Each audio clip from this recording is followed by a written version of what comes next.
I'll be the last one left when the lights go out. I'm down to one last breath, but I can't stop now. We fall down sometimes. Dito tayo sa factory ngayon.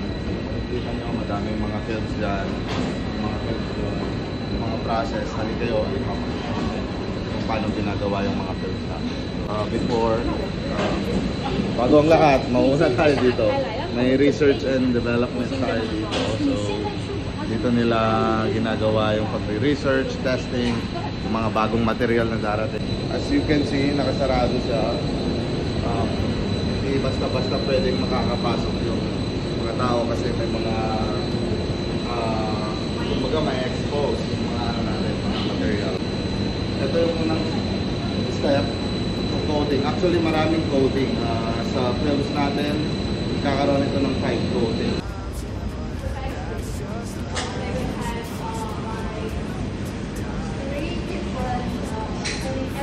This is a mother roll. So, raw materials ito. Ito yung wala pang coating.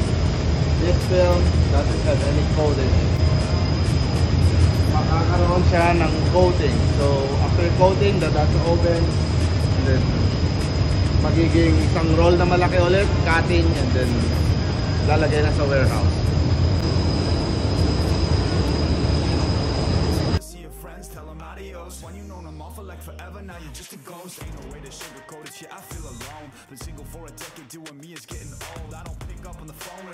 Ginagawa na yung precision natin.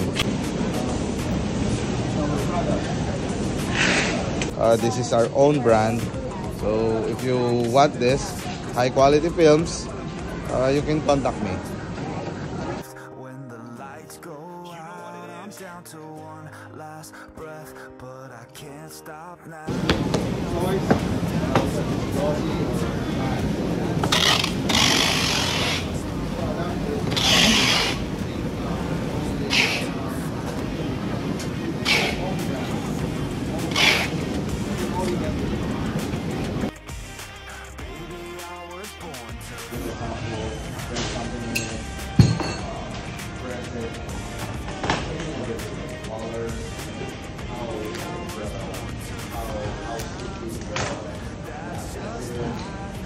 Dito tayo ngayon sa packing, pero bago i-pack, cutting tayo. So, mother roll.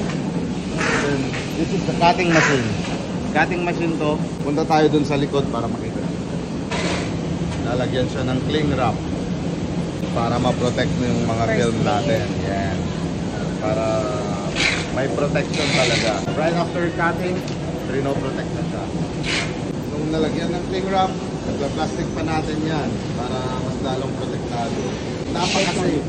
Napaka-safe ang ating packaging. Nalagyan siya ng silica gel para at least yung moist, ma-minimize and hindi ma-expose yung mga film natin.